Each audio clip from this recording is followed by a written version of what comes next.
قال الله تعالى وتبارك في القرآن المجيد والفرقان الحميد. بسم الله الرحمن الرحيم. الحمد لله رب العالمين الرحمن الرحيم مالك يوم الدين إياك نعبد وإياك نستعين اهدنا الصراط المستقيم صراط الذين أنعمت عليهم غير المغضوب عليهم ولا الضالين آمين. صدق الله مولانا العظيم وصدق رسوله النبي الكريم الرؤوف الرحيم. اللهم نور قلوبنا بالقرآن وزين أخلاقنا بالقرآن وادخلنا الجنة بالقرآن ونجنا من النار بالقرآن. قال الله تعالى وتبارك وتعالى في شان حبيبه مخبرا وآمرا إن الله وملائكته يصلون على النبي يا أيها الذين آمنوا صلوا عليه وسلموا تسليما. الصلاة والسلام عليك يا رسول الله وعلى آلك وأصحابك يا محبوب رب العالمين. الصلاة والسلام عليك يا نبي الرحمة وعلى آلك وأصحابك يا رسول الملاحم. تمام حمد و ثنا تعریف و توصیف اللہ جل مجدہ الکریم کی ذات بابرکات کے لیے جو خالق کائنات بھی ہے اور مالک شش جہات بھی. اللہ جل وعلا کی حمد و ثنا کے بعد حضور نبی اکرم شفیع امم رسول محتشم نبی مکرم صلی اللہ علیہ وسلم کے حضور ناز میں اپنی عقیدتوں، ارادتوں، محبتوں اور نیاز مندیوں کا خراج پیش کرنے کے بعد واجب الاحترام ذوی الاحتشام برادران اسلام، السلام علیکم ورحمۃ اللہ وبرکاتہ. آنے والے معزز محترم سامعین کو ماہ نور شہر رمضان المبارک کی آمد پر بصمیم قلب مبارکباد پیش کرتا ہوں. اللہ تعالیٰ جل شانہ ہمیں اس ماہ نور کی برکتیں نصیب فرمائے. زندگی میں ایک بار موقع مالک نے پھر نصیب کیا کہ اس شہر نور کی ماہ مقدس کی بہاریں نصیب ہوئیں. صلاۃ التراویح، سحری افطاری اور ذکر و اذکار، درس قرآن کے لطف دوبارہ نصیب ہوئے. اللہ تعالی جل شانہ ان برکتوں اور رحمتوں کو دامن میں سمیٹنے کی توفیق نصیب فرمائے. این سعادت بزور بازو نیست تا نہ بخشد خدائے بخشندہ. اللہ تعالی جل شانہ کے محبوب علیہ السلام نے ارشاد فرمایا کہ اگر لوگوں کو پتہ چل جائے کہ ماہ رمضان میں کیا ہے تو وہ آرزو کریں کہ پورا سال ہی روزے رہیں اور یہ مہینہ پورے سال پہ پھیل جائے. اتنی رحمتیں اور اتنی برکتیں اس ماہ نور کے دامن میں ہیں جو اہل ایمان کو نصیب ہوتی ہیں. رمضان المبارک اللہ تعالی جل شانہ کے ہونے کا یقین پختہ کرتا ہے. ایک تو یہ کہ ہم اس بات کو محسوس کرتے ہیں جو کہ حضور نے ارشاد فرمایا کہ جب ماہ صیام آتا ہے تو شیاطین جکڑ دیے جاتے ہیں. سلسلۃ الشیاطین. تو ہم اپنی آنکھوں سے دیکھتے ہیں وہی محلے، وہی گلیاں، وہی بازار، وہی شہر، وہی بستیاں، وہی دیہات اور قریے ہوتے ہیں. لیکن جو ہی ماہ صیام کا چاند طلوع ہوتا ہے مسجدوں کے دروازے کھل جاتے ہیں اور محبتوں کا ہجوم ہوتا ہے. اور دوسری طرف ہم ایک نور اپنے دامن میں اترتا ہوا محسوس کرتے ہیں جو ہمارے بزرگ صوفیاء مراقبوں اور چلوں سے حاصل کرتے ہیں، محنت، تگ و تاز، جد و جہد، وظائف، پھر ایک نور پاتے ہیں اللہ جل شانہ کے ہونے کا، کہ وہ دیکھ رہا ہے ہمیں، یہ تیقن انہیں نصیب ہوتا ہے۔ لیکن ماہ صیام میں یہ نور بارش کی طرح برستا ہے۔ ایک گناہگار سے گناہگار شخص بھی اس چیز کو محسوس کرتا ہے۔ آپ نے کبھی دیکھا ہو کہ دوپہر کے وقت سخت گرمی ہے، زبان کانٹا بنی ہے، حلق خشک ہے، ٹھنڈا پانی دستیاب ہے، دروازہ بند ہے، کوئی دیکھنے والا بھی نہیں، اس کے باوجود بھی بندہ پانی کا ایک گھونٹ حلق سے نیچے نہیں اتارتا کہ میرا اللہ مجھے دیکھ رہا۔ یہ نور خاص طور پہ ہمیں اس مہینے میں نصیب ہوتا ہے، بلکہ جب صبح سحری کا منظر ہوتا ہے تو چھوٹے چھوٹے بچے بھی جاگ پڑتے ہیں اور وہ بھی ضد کرتے ہیں کہ ہم نے بھی روزہ رکھنا ہے، تو مائیں ان سے مجبور ہو کے انہیں بھی کھانا دیتی ہیں۔ جب دھوپ چمکنے لگتی ہے اور بچوں کے چہروں پر کمزوری کے آثار ظاہر ہوتے ہیں تو مائیں کہتی ہیں کہ بیٹے تم روزہ کھول لو، تمہارے 2 روزے ہو جائیں گے۔ ہمارے دیہاتوں میں کہتے ہیں چڑی روزہ ہو جائے گا، لیکن میں نے دیکھا ہے کہ چھوٹے بچے بھی خلوت میں بھی پانی نہیں پیتے۔ وہ نور جو مراقبوں اور چلوں سے نصیب ہوتا ہے وہ 7 سال کے بچے کے سینے میں بھی ڈھیل دیا جاتا ہے۔ یہ اس ماہ نور کا فیضان ہے جو ہم اپنی آنکھوں کے سامنے برستا ہوا دیکھتے ہیں۔ میں سمجھتا ہوں کہ اس شخص سے بڑا بد نصیب زمانے میں کوئی نہیں جو اس مہینے میں بھی محروم رہ جاتا ہے، مسجد کا رخ نہیں کرتا، اسے صلاۃ التراویح نصیب نہیں ہوتی، نیکی کی محفلیں اور اچھائی کا ماحول اس کا مقدر نہیں ہوتا۔ حضور علیہ السلام نے ممبر کی 3 سیڑھیوں پہ قدم رکھتے آمین آمین فرمایا تھا۔ بعد میں صحابہ کے پوچھنے پر ارشاد فرمایا کہ میرے پاس جبریل امین آئے تو انہوں نے کہا اس شخص کی ناک خاک آلود ہو جو والدین کو بڑھاپے میں پائے اور خدمت کر کے جنتی نہ ہو، تو میں نے آمین کہا۔ پھر کہا اس شخص کی ناک خاک آلود ہو جس نے ماہ صیام رمضان المبارک کو پایا اور عبادات کر کے اپنی بخشش نہ کروائی، تو میں نے آمین کہا۔ تو جبریل امین نے پھر جب میں نے 3ری سیڑھی پہ قدم رکھا تو کہا اس شخص کی ناک خاک آلود ہو جس کے سامنے آپ کا ذکر کیا جائے وہ آپ پہ درود نہ پڑے، تو میں نے آمین کہا۔ اب جبریل یہ کہنے والے ہوں اور حضور آمین فرمانے والے ہوں تو پھر دعا کی قبولیت میں شک کوئی نہیں رہتا، تو اس شخص سے بڑا بد نصیب کوئی نہیں جو اس ماہ صیام میں بھی محروم رہتا ہے۔ اللہ تعالی ہمیں، ہمارے گھر والوں کو، ہمارے عزیزوں کو، اقربا کو، بلکہ پوری امت مسلمہ کو اس ماہ نور کی برکت نصیب فرمائے اور ہم میں سے رحمتوں کے اس موسم برسات میں کوئی شخص بھی محروم نہ رہے۔ آج کی اس نشست میں سورۃ الفاتحہ پہ کچھ گفتگو آپ کے گوش گزار کرنے کی کوشش کروں گا۔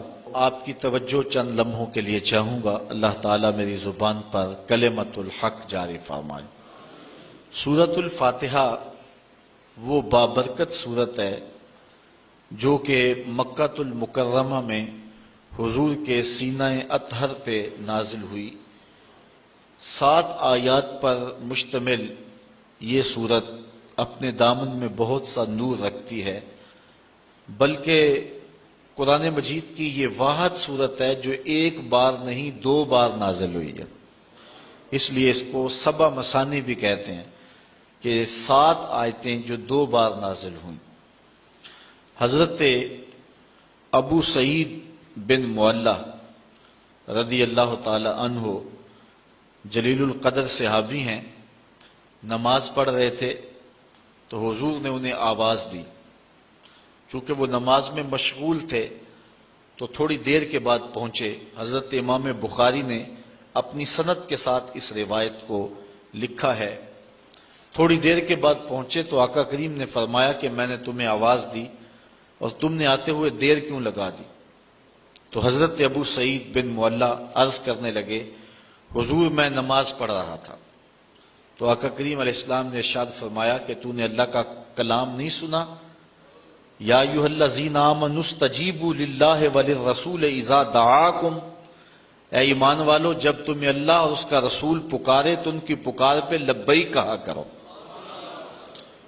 یہ سورہ انفال کی آیت نمبر 24 ہے، اور حکم ہے اہل ایمان کو کہ جب حضور آواز دیں تو تم نماز بھی پڑھ رہے ہو، نماز چھوڑ کے نبی کی پکار پہ لبیک کہتے ہوئے حاضر ہو جایا کرو۔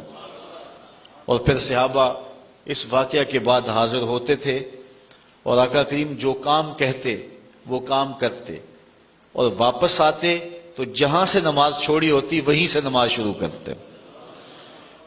اوروں سے مخاطبہ کریں تو نماز ٹوٹ جاتی ہے، لیکن حضور علیہ السلام سے نہ کلام کرنے سے نماز ٹوٹتی ہے، نہ حضور کی خدمت میں حاضری سے نماز ٹوٹتی ہے۔ آقا کریم علیہ السلام کی خدمت میں نماز کے اندر ہی تو کہا جاتا ہے السلام علیکہ ایھا النبی۔ تو حضرت نبی رحمت صلی اللہ علیہ وآلہ وسلم نے فرمایا اے ابو سعید بن معلّہ، میں تمہیں مسجد کے نکلنے سے قبل ایک ایسی سورت بتاؤں گا جو 2 مرتبہ نازل ہوئی ہے اور جو 7 مثانی ہے۔ تو حضرت سعید بن معلّہ کہتے ہیں کہ حضور نے میرا ہاتھ پکڑ لیا، جب ہم مسجد سے باہر نکلنے لگے تو میں نے حضور سے عرض کی حضور آپ نے وعدہ کیا تھا کہ میں مسجد سے باہر نکلنے سے قبل آپ کو وہ سورت بتاؤں گا جس سے افضل سورت قرآن کے دامن میں کوئی اور نہیں ہے۔ تو حضور علیہ الصلوۃ والسلام نے ارشاد فرمایا الحمدللہ رب العالمین۔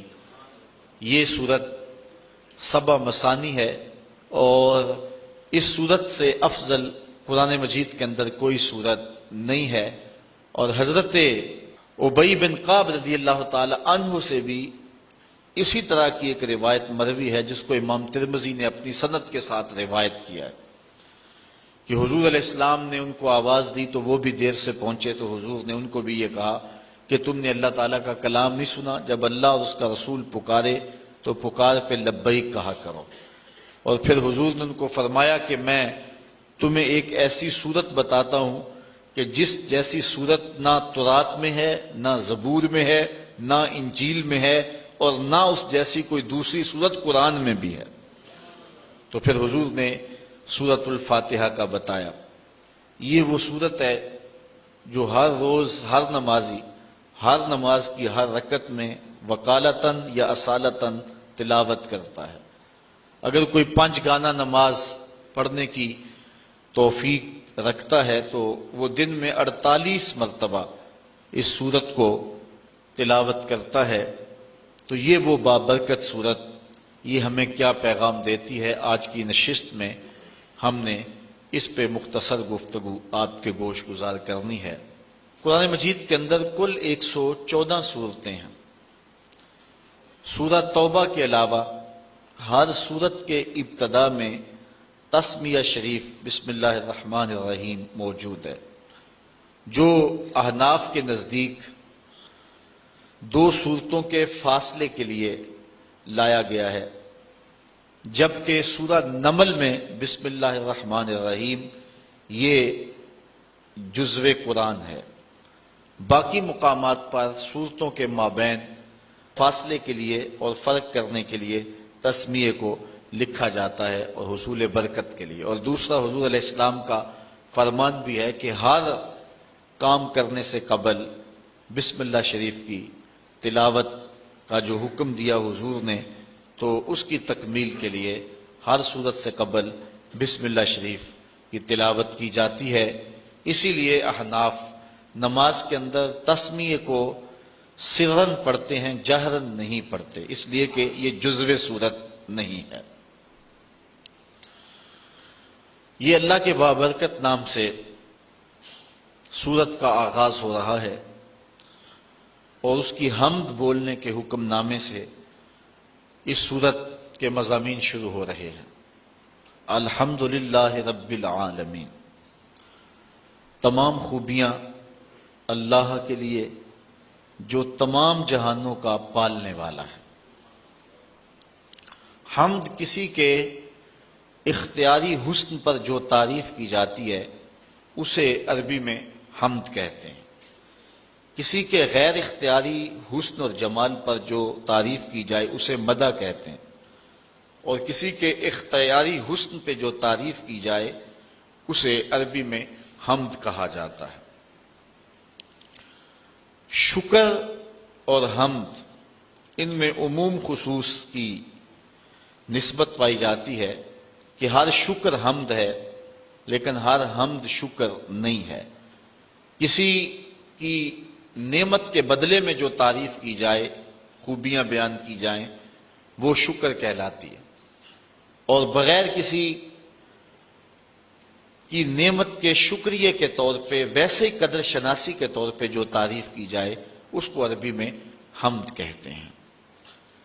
تو یہاں حمد کا حقدار کون ہے، حمد کس کے لیے ہو، تو یہاں یہی بیان فرمایا گیا، اور قرآن مجید کے اندر متعدد مقامات پر الحمدللہ کے لفظ موجود ہیں، اور جب یہ لفظ بندے کی زبان سے نکلتے ہیں تو حضور علیہ الصلوۃ والسلام نے فرمایا قیامت کے دن یہ میزان کے پلڑے کو جھکا کے دیں گے، اتنا وزن ہوگا اور ان کا جو ہے وہ اتنا تول ہوگا۔ الحمدللہ تمام خوبیاں اللہ کے لیے۔ لفظ اللہ ذات باری تعالیٰ کا اس میں ذاتی ہے۔ اس پر علماء نے بہت لمبی گفتگو کی ہے کہ یہ لفظ مفرد ہے یا مرکب ہے۔ بعض نے کہا مفرد ہے، بعض نے کہا مرکب ہے۔ جنہوں نے کہا مفرد ہے انہوں نے یہ دلیل دی کہ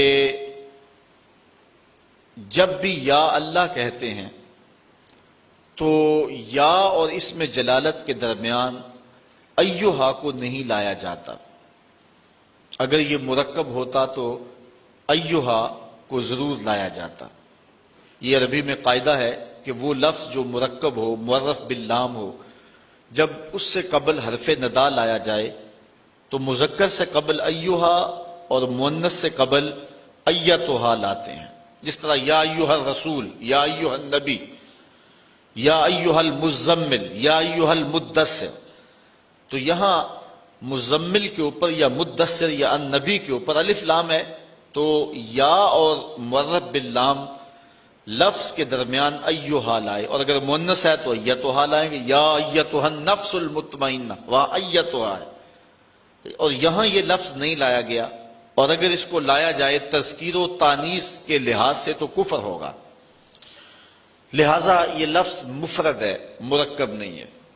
اور جو لوگ اس کو مرکب مانتے ہیں وہ کہتے ہیں کہ یہ الہ کے اوپر الف لام لگایا گیا اور پھر جو ہے وہ ایک الف کو گرایا گیا، الہ تھا تو ایک الف کو گرا دیا گیا تو اللہ بن گیا۔ لیکن ان کی دلیل یہ ہے کہ آپ نے دیکھا ہے کہ کبھی بھی لفظ اللہ کے اوپر تنوین نہیں آتی، یعنی اللہ نہیں آتا، جبکہ جو مفرد لفظ ہوتا ہے جب وہ پڑھا جائے تو اس کے اوپر تنوین آتی ہے، زیدن، زیدن، زیدن، مختلف صورتوں میں، لیکن لفظ اللہ کے اوپر کبھی بھی تنوین نہیں آتی۔ اور تنوین کے لیے معنی کیا چیز ہے؟ وہ کہتے ہیں الف لام معنی ہے، کیونکہ جس لفظ کے اوپر الف لام آ جائے اس کے اوپر تنوین نہیں آتی، لہذا یہ معرف باللام ہے اور اس وجہ سے اس کے اوپر تنوین نہیں آتی۔ اگر یہ بات ہے تو پھر اگر معرف باللام ہے تو پھر یا اور حرف جو منادہ ہے ان دونوں کے درمیان میں ایہا کیوں نہیں لائے؟ اور دوسری بات، اگر یہ مفرد ہے تو پھر دلیل یہ ہے کہ اس کے اوپر تنوین کیوں نہیں آتی؟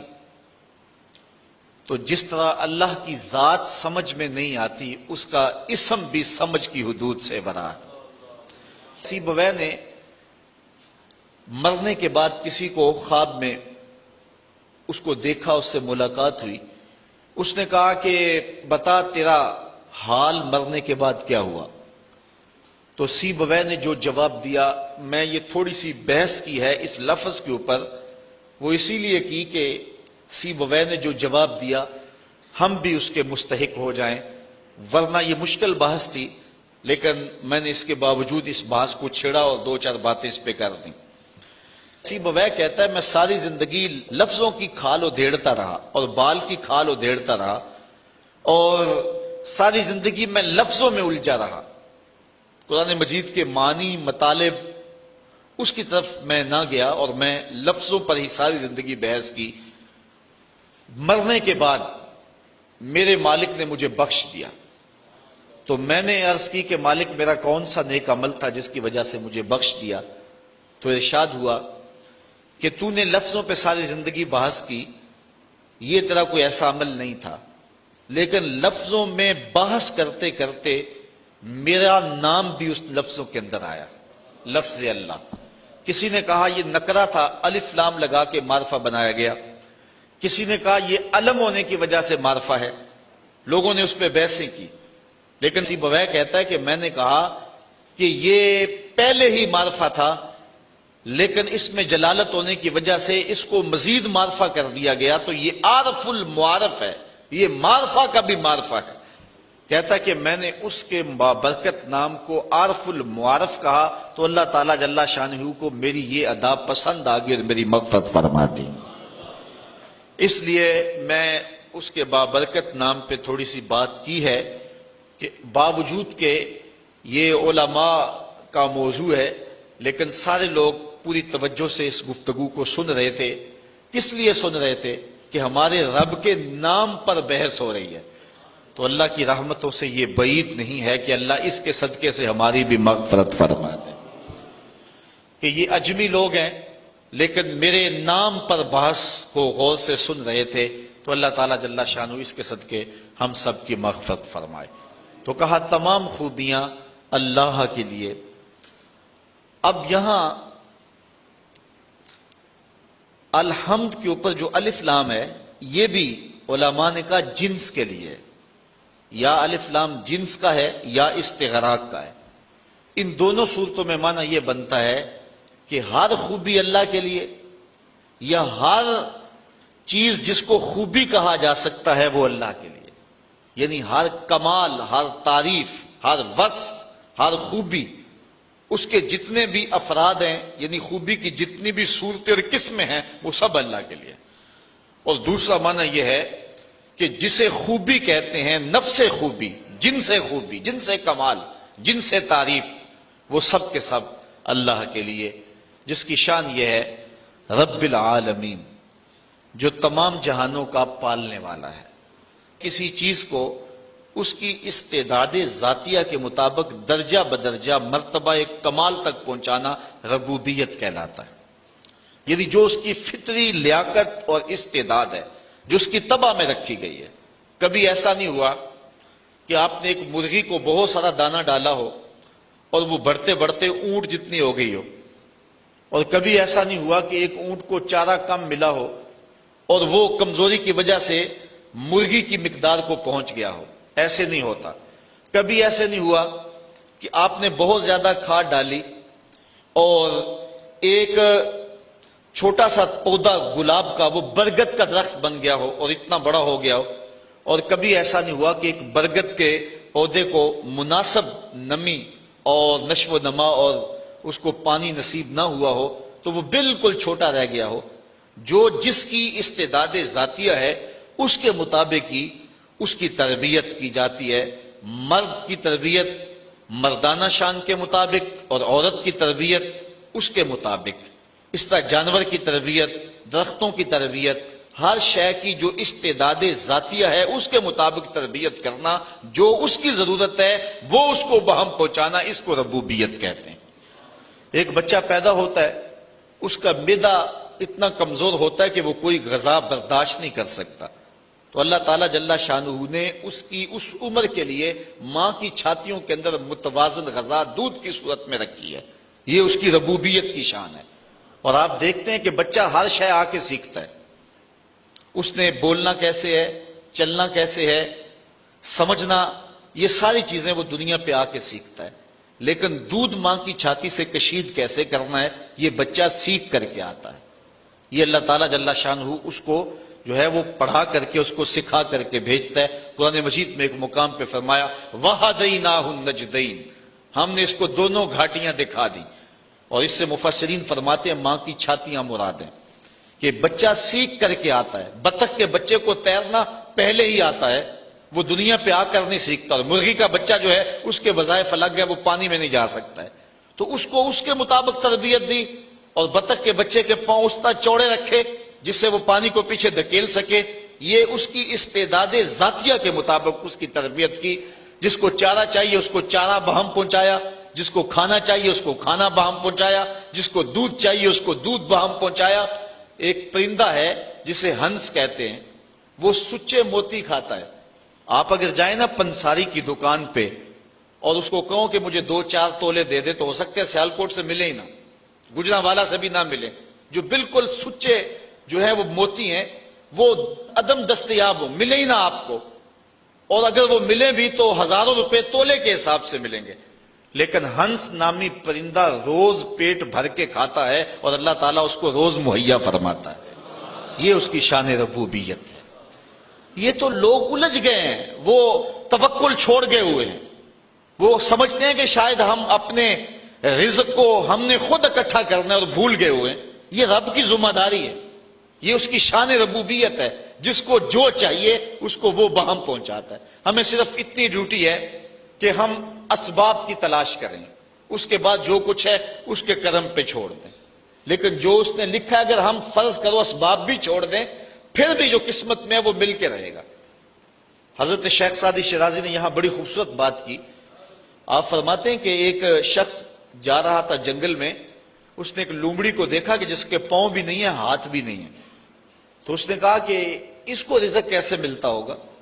ساتھ ہی ایک درخت کے اوپر بیٹھ گیا، ایک شیر آیا، اس نے شکار کیا اور اس نے شکار کھایا اور پس خوردہ چھوڑ کے چلا گیا۔ یہ لومڑی رینگتی رینگتی پہنچی اور پہنچ کر کے اس نے جو ہے وہ بچا کھچا کھایا اور اپنا پیٹ بھر لیا۔ یہ جا کے ایک غار میں بیٹھ گیا کہ جب لومڑی کو جس کے ہاتھ بھی نہیں ہے پاؤں بھی نہیں ہے اللہ تعالیٰ نے اس کے رزق کا وسیلہ بھی قائم کر دیا، تو جو میری قسمت کا لکھا ہے وہ بھی مجھے مل جائے گا تو میں محنت کیوں کرتا پھرتا ہوں۔ تو وہ جا کے ایک غار میں بیٹھ گیا، ایک آدھا وقت تو فاقہ کاٹا، جب بھوک سے نڈال ہوا تو آواز آئی ہاتف سے، اے بندے میں تیرا بھی رب ہوں، لیکن لومڑی نہ بن شیر بن، خود بھی کھا اور اوروں کو بھی کھلا۔ ہمیں حکم ہے کہ ہم اسباب پر نظر رکھیں، لیکن حقیقی نظر ہماری جو ہے وہ مسبب پر ہونی چاہیے۔ ہم ایسا نہ ہو کہ رزق کی تلاش میں رازق کو چھوڑ دیں اور ہم اس دنیا کو مقصود بنا لیں۔ اللہ تعالیٰ نے ان لوگوں کی مذمت کی ہے جن کا اوڑھنا بچھونا دنیا ہے۔ ارشاد فرمایا کہ جو ہے وہ لوگ الذی جمع مالا وعددہ یحسب ان مالہ اخلدہ کلا لینبذن فی الحطمہ وما ادراک ما الحطمہ نار اللہ الموقدۃ التی تطلع علی الافئدہ۔ وہ جو مال جمع کرتا رہتا ہے اور گنتا رہتا ہے اور پھر یہ خیال کرتا ہے کہ میرا مال مجھ کو لافانی کر دے گا، اللہ تعالیٰ فرماتا ہے ہم اس کو پکڑ کے بڑی آگ میں ڈالیں گے۔ اور وہ بڑی آگ کیسی ہے؟ اللہ فرماتا ہے کہ وہ میری جلائی ہوئی آگ ہے، اور وہ ایسی سخت آگ ہے کہ جو دل بھی کھا جائے گی، کلیجے بھی چاٹ جائے گی۔ تو اس آگ میں ہم اس بدبخت کو ڈالیں گے جو رزق کی تلاش میں رازق کو بھول گیا ہوا ہے، اور جس نے رزق کو مقصود اور قبلہ جان سمجھ لیا ہے۔ اور آج ہماری پریشانیاں، ہمارے دکھ اور اذیتیں یہ ہے کہ ہم بھول گئے ہیں، ہمارا توکل کمزور ہو گیا۔ اگر اللہ پہ توکل پختہ ہو تو کوئی مسئلہ نہیں، وہ رب العالمین ہے، تمام مخلوقات کا رب ہے۔ یہاں رب کا لفظ جو ہے وہ واحد ہے، عالمین جمع ہے۔ عالم کہتے ہیں ما سوی اللہ، اللہ کے علاوہ جو کچھ ہے وہ عالم ہے، اور ایک عالم کا رب نہیں ہے، تمام عالمین کا رب ہے۔ پرندوں کا بھی رب وہی ہے، درندوں کا رب بھی وہی ہے، چوپایوں کا رب بھی وہی ہے، چڑیوں کا رب بھی وہی ہے، جو پانی میں تیرنے والے، زمین پہ رینگنے والے، ہواؤں میں اڑنے والے، حتیٰ کہ آگ کے اندر پرورش پانے والے، اور انسانوں، جانوروں، حیوانوں، بہائم، ہر ایک کا رب وہی ہے۔ تمام کائنات کو برابر دے رہا ہے، کوئی مانتا اسے بھی دے رہا ہے اور جو نہیں مانتا اسے بھی دے رہا ہے۔ یہاں وہ رب المسلمین نہیں کہا کہ مسلمانوں کا رب ہے، یہ بھی نہیں کہا کہ انسانوں کا رب ہے۔ یہ بھی نہیں کہا کہ فرما برداروں اور متیوں کا رب ہے، کہا وہ تمام عالم کا رب ہے، کائنات کی ہر شے کا رب وہی ایک اللہ ہے جو کہ تمام تعریفوں کا حقدار ہے اور تمام مدح و ستائش اور حمد و توصیف جس کے لائق ہے، وہ ایک سب کا خالق ہے اور سب کا رازق ہے اور سب کا رب ہے، اور اسی کو زیبا ہے کہ وہ سب کو رزق دے، ماننے والوں کو بھی دے رہا ہے، نہ ماننے والوں کو بھی دے رہا ہے، جو نہیں مانتے ان کو بھی دے رہا ہے، بلکہ ان کو زیادہ دے رہا ہے۔ بلکہ ایک حدیث میں آتا ہے کہ اگر مسلمانوں کی دل شکنی کا لحاظ اور خیال نہ ہو تو کافروں کے گھروں کی سیڑھیاں جو ہیں وہ سونے چاندی کی بنا ڈالوں، اتنا ان کو دوں، لیکن یہ کہیں گے ہمیں تو زیادہ ہی رگڑ دیا گیا، کافر کو بخشے حور و قصور اور مومن کے لیے فقط وعدہ حور، پہلے شکوہ کر دیا گیا پھر تو اور زیادہ شکوہ کریں گے، لیکن وہ ہر ایک کا مالک ہے، جو نہیں مانتا اسے بھی دے رہا ہے، جو مانتا اسے بھی دے رہا ہے، جو اس کے حضور سجدہ ریز نہیں ہوتا رب اس کا بھی ہے، اور جو اس کے حضور پانچوں وقت سجدہ ریز ہوتا ہے رب اس کا بھی ہے۔ کبھی سورج کو نہیں کہا یہ میرے نافرمانوں کا گھر ہے، اس کے گھر میں روشنی نہ بکھیرنا، یہ مجھے سجدہ نہیں کرتا، ہوا تو اس گھر میں آکسیجن نہ پہنچانا۔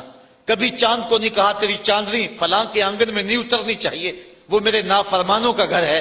کہا جس طرح با یزید کے گھر میں روشنی کرتا سورج، اس گناہگار کے گھر میں بھی ایسے ہی کرنی ہے، چاہے گناہگار ہے لیکن میں اس کا بھی اسی طرح رب ہوں جس طرح با یزید بسطامی کا رب ہوں۔ اب تھوڑا سا ایک اور اس پہ نقطہ سمجھنے کی کوشش کیجئے، عالمین اتنے ہیں اور رب ایک ہے، یہاں رب کا لفظ واحد ہے اور عالمین بہت سارے ہیں۔ یہاں یہ بات عقیدے کی سمجھ میں آتی ہے کہ ایک رب کے کئی عالم ہو سکتے ہیں، یعنی کئی عالمین کا ایک رب ہو سکتا ہے، ایک باپ کے کئی بیٹے ہو سکتے ہیں، اور ایک شوہر کی کئی بیویاں ہو سکتی ہیں، ایک آقا کے کئی غلام ہو سکتے ہیں، اور ایک رب کے کئی بندے ہو سکتے ہیں، لیکن ایک بندے کے کئی رب نہیں ہو سکتے، ایک بیوی کے کئی شوہر نہیں ہو سکتے، اور ایک غلام کے کئی آقا نہیں ہو سکتے ہیں۔ یہ شان ہے کیونکہ ایک رب کے کئی مملوک اور کئی مربوب ہو سکتے ہیں، وہ سب پر کرم نوازی فرمائے، لیکن ایک مربوب کے کئی رب نہیں ہو سکتے۔ اور دوسری بات یہاں سمجھنے میں یہ آتی ہے کہ وہ ایک رب ہو کے سب کو برابر دے رہا ہے اور سب پہ کرم فرما رہا ہے اور سب کو نواز رہا ہے، اور ہر بندہ یہ سمجھتا ہے کہ جتنا فضل میرے پہ ہو رہا ہے شاید دنیا کے اوپر میں ہی اس کا بندہ ہوں، یعنی اتنا کرم اتنا فضل ایک ایک بندے پہ۔ انسان ذرا غور کرے، اس کے اندر کے سسٹم، اس کا نظام زندگی، اس کو دیے جانے والی عزتیں، اس کو شہرت، وقار، اس کو دولتیں، اس کی اولادیں، یہ کیا کیا ایک شخص کو دیا گیا ہے، اور ایک رب نے سب کو دیا ہے۔ اس کے کئی بندے ہیں لیکن اس کے باوجود کسی کو کمی نہیں چھوڑی، ہر ایک کو بہم آکسیجن پہنچ رہی ہے، ہر ایک کو ہوائیں پہنچ رہی ہیں، ہر ایک کو سورج کی کرنیں مل رہی ہیں، ہر ایک کو چاندنی میسر آ رہی ہے، رزق کے دروازے پہ خیرات بانٹ رہا ہے ہر ایک کو۔ اس کے کئی بندے ہیں لیکن اس نے کسی کے لیے کمی نہیں چھوڑی، اور بندے کا کوئی دوسرا رب نہیں تھا، لیکن بندے کا انداز یہ ہے جس طرح اس کے کئی رب ہوں اور وہ اس کے حضور سجدہ کرنے نہیں جاتا، اس کو فرصت نہیں ملتی۔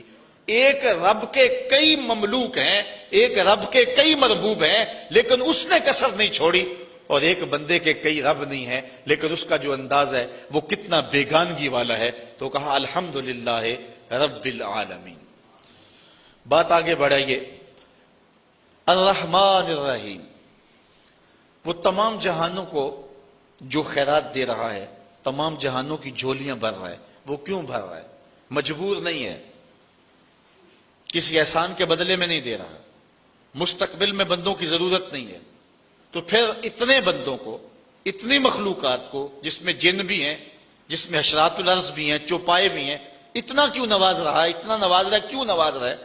کوئی غرض ہے نہیں، کوئی مقصد ہے نہیں۔ الرحمن الرحیم، محض اپنی رحمت سے کرم فرما رہا ہے۔ رحمت اللہ تعالیٰ جل شانہ کی مخلوق پر شفقت ہے، اس شفقت کے سبب اللہ تعالیٰ جل شانہ پوری مخلوق کو نواز رہا ہے۔ رحمان اور رحیم یہ دونوں مبالغے کے صیغے ہیں، اور اللہ تعالیٰ جل شانہ کی رحمت عمیم کا تذکرہ ہے۔ رحمان میں زیادہ جو ہے وہ رحمتوں کا ذکر ہے، یہ زیادہ مبالغہ رحیم سے، اور اسی لیے کسی شخص کے لیے رحمان کا لفظ نہیں بولا جا سکتا۔ عبد الرحیم کو اگر رحیم کہہ لیں تو گزارا ہوگا، لیکن عبد الرحمان کو رحمان نہیں کہہ سکتے، کیونکہ رحمان اس کی ایسی صفت ہے کہ جو اس کے علاوہ کسی اور میں نہیں پائی جا سکتی۔ رحیم کا لفظ اس نے اپنے نبی علیہ السلام کے لیے بھی بولا ہے، بالمومنین رؤوف الرحیم، لیکن رحمان کا لفظ اللہ تعالیٰ کے علاوہ کسی اور کے لیے مستعمل نہیں ہوگا۔ یہ اس کی ایسی صفات پر مشتمل ہے کہ جو اسی کا خاصہ ہیں، اور اس کے علاوہ کسی بندے کے اندر، کسی اور مخلوق کے اندر اور کسی اور ذات کے اندر جو ہیں وہ ممکن نہیں ہے۔ اب اللہ تعالیٰ جل شانہ کی رحمتوں کا ذکر کیا گیا، لیکن رحمتوں کا ذکر کرنے کے متصل بعد اس نے اپنی مملکت اور حکومت کا ذکر بھی کیا۔ مالک یوم الدین، وہ رب جو رحمان بھی ہے، وہ رب جو رحیم بھی ہے۔ بندہ کہیں رحمتوں سے دھوکے میں نہ آ جائے اور بدعملی کا شکار نہ ہو جائے۔ جو رب رحمان بھی ہے، جو رب رحیم بھی ہے، اس کی یہ شان بھی ہے کہ جزا کے دن کا مالک بھی وہی رب ہے۔ وہ دن جو 50,000 سال پہ مشتمل دن ہوگا، جس دن اللہ کا آخری اور ٹل فیصلہ آئے گا، جس فیصلے کے بعد کوئی فیصلہ نہیں ہوگا، نہ کوئی اپیل ہو سکے گی۔ یہاں تو سول کورٹ سے سیشن کورٹ میں، وہاں سے جو ہے وہ ہائی کورٹ میں، وہاں سے سپریم کورٹ میں چلے جاتے ہیں، لیکن وہ آخری فیصلہ ہوگا، اس کے بعد کوئی کورٹ نہیں ہے اور نہ کوئی دن ہے اس کے بعد۔ جو فیصلہ ہوگا وہ ٹل ہوگا، وہ طے ہوگا۔ اس لیے بندے کو ساتھ ڈرایا بھی گیا ہے، کیونکہ ایمان خوف اور امید کی کیفیت کے درمیان ہے۔ حضرت